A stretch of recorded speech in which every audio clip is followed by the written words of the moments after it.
The oldest monument in Paris is 3,300 years old. And it isn't Parisian at all.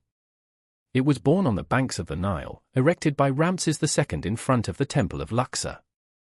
For millennia, it stood guard in Egypt. Then, one day, Paris came to collect it. In 1830, Muhammad Ali, Viceroy of Egypt, made France a gift. A double gift, in fact, two obelisks, the twin guardians of the Luxor temple. The second one, however, never moved. It stayed in front of its temple, waiting for someone to decide its fate.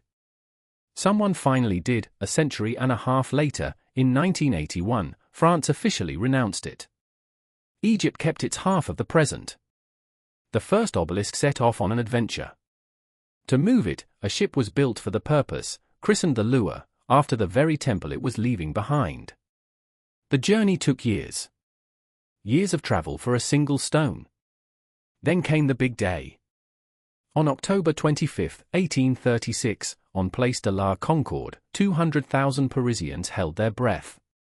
The engineer Apollinaire Lebus directed the operation with his lifting machines. Slowly, the monolith of Ramses II rose into the Paris sky. The maneuver succeeded.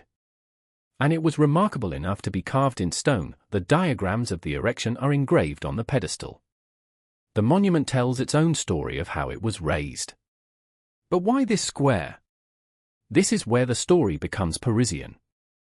The obelisk stands on the exact spot where the guillotine did its work during the Revolution. That ground carried too much memory. The Concorde needed a monument with no political memory at all. No king, no emperor, no faction. So Paris chose an Egyptian stone, a stranger to every French quarrel. 3 millennia of age as a certificate of neutrality. One detail remained. The original pyramid ion, the point that once capped the obelisk, was missing. Stolen back in antiquity. The oldest monument in Paris was also an unfinished one. It took until 1998 for a gilded tip to finally be placed on its summit. 3,000 years after its birth, the obelisk got its point back. Perhaps that is the genius of the Concorde. On the bloodiest spot of the Revolution, Paris raised a monument that takes nobody's side. A stone from elsewhere, older than every argument. The oldest monument in Paris says nothing about Paris. Which is exactly why it was chosen.